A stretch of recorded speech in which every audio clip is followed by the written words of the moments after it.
कि यूरोप में क्या होता है कि जितने भी लोग हैं उनमें दो कैटेगरी है मैक्सिमम। एक तो कैटेगरी है राजा की, राजा के साथ जो राजपाट करने वाले लोग हैं उनकी एक कैटेगरी है, और बाकी दूसरी कैटेगरी है गुलामों की।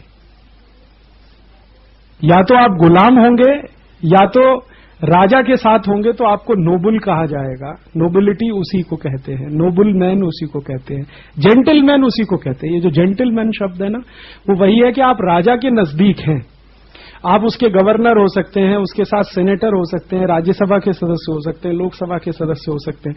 तो ये जो सेनेटर्स हैं, गवर्नर्स हैं, ये सब जेंटलमैन हैं, भद्र पुरुष जिनको कहा जाता है। और राजा है तो राजा और राजा के साथ उसके सहकारी, वो एक क्लास है जिसको आप शासक वर्ग कह सकते हैं। और दूसरा है जो गुलाम। इन गुलामों में कौन कौन आते हैं तो उसकी पूरी एक लिस्ट है। जितने टीचर्स हैं वो सब गुलामों में आते हैं, जितने म्यूजिशियन हैं वो सब गुलामों में आते हैं, जितने कारपेंटर्स हैं वो सब गुलामों में आते हैं, जितना कलाकारी का काम करने वाले हैं वो सब गुलामों में आते हैं। बढ़ईगिरी है, लोहारगिरी है, चर्मकार के, ये सब गुलाम है। तो डॉक्टर ये भी गुलामों में है, पेंटर ये भी गुलामों में है, पोइट वो गुलामों में है। ये सब लोग गुलाम हैं और राजा के साथ के जो लोग हैं वो जेंटलमैन।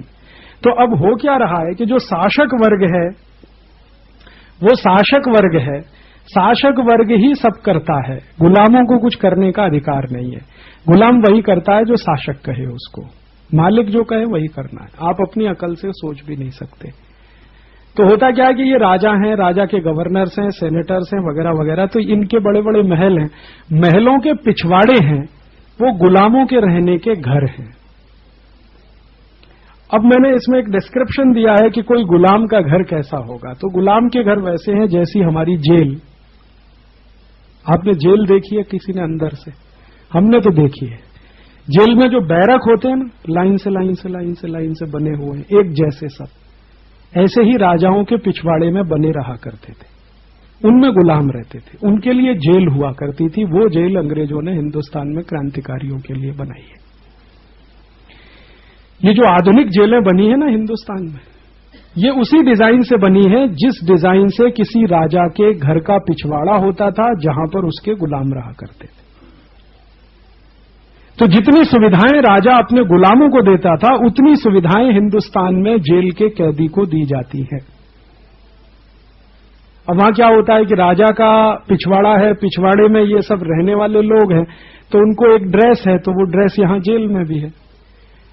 आपको कुछ भी बोलने का, कुछ कहने का अधिकार नहीं, तो यहां भी है। जैसा राजा ने दे दिया वैसे ही खा लेना है, उसकी शिकायत नहीं करनी है, वो वहां है, वो यहां भी है। गुलामों का कोई अधिकार नहीं होता।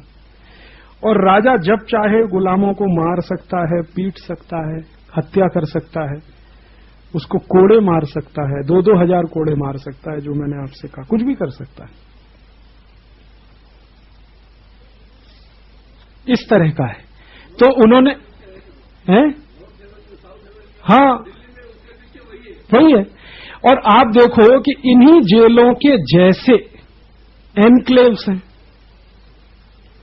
ये जो आप बड़े शहरों में जाएंगे ना, बड़े शहरों में आप देखते हैं एक जैसे लाइन से लाइन जो घर है, ये तो जेल पैटर्न के ही है ना सब। ये यूरोप से आया हुआ है, पूरा नकल किया हुआ है हमने। बंबई में जाइए, बड़े अपार्टमेंट हैं, क्वार्टर्स हैं। ये क्वार्टर तो गुलामों के रहने के लिए यूरोप में बनाए जाते हैं। आपने देखे ना, पीडब्ल्यूडी डिपार्टमेंट के लोग क्वार्टर में रहते हैं, रेलवे के अधिकारी क्वार्टर में। रेलवे के क्वार्टर देखें, हर एक क्वार्टर एक दूसरे से मिलता जुलता है, कहीं कोई भिन्नता नहीं है। ऐसे ही पीडब्ल्यूडी डिपार्टमेंट के क्वार्टर देख सकते हैं, ऐसे ही। तो जितने भी ये क्वार्टर्स हैं, ये क्वार्टर्स यूरोप के राजा का जो पिछवाड़ा है उसकी सब नकल है, फोटोकॉपी है। हमारे यहां क्या होता है, कोई कहता है देखो रेलवे के क्वार्टर में रहता है, आहा बड़ी ऊंची चीज है, रेलवे के क्वार्टर में रहता है। और यूरोप में तो वो गुलाम के रहने की जगह है। हम अपार्टमेंट में रहते हैं, वो तो वहां गुलामों के लिए है। तो इसलिए उन्होंने क्वार्टर्स वार्टर्स क्यों बनवाए हैं? क्योंकि राजा है, राजा का घर है, घर का पिछवाड़ा है, पिछवाड़े में नौकर हैं, नौकर माने गुलाम है, गुलामों में कौन कौन आता है? टीचर भी आते हैं, म्यूजिशियन भी आते हैं, पेंटर भी आते हैं, स्कल्प्टर भी आते हैं, कलाकारी का काम करने वाले भी आते हैं, खेती का काम करने वाले, ये सब नौकर हैं, गुलाम हैं। इनको रखने के लिए वो सब चाहिए, तो उसके लिए वो बनाता है। आउट हाउस सुना है आपने? आउट हाउस है ये। आउट हाउस तो उन्हीं के लिए है, गुलामों के लिए। तो यहां हर एक एमपी की कोठी में आउट हाउस बना है हिंदुस्तान में। आप आ जाइए, देख लीजिए, दिल्ली बने हैं ना। एमपी की कोठी है, 5 एकड़ की है, उसमें आउट हाउस बने हुए हैं, उसमें रहते हैं सब। और अभी कोई गर्व से कहेगा मैं तो फलाने एमपी के आउट हाउस में रहता हूं दिल्ली, तो बड़ी बात है। लेकिन यूरोप में तो वो सब गुलामों के रहने की जगह। तो उन्होंने जेलें बनाई हैं, पूरा जेल का उनका नकल वही है जो किसी राजा के घर के पिछवाड़े का है।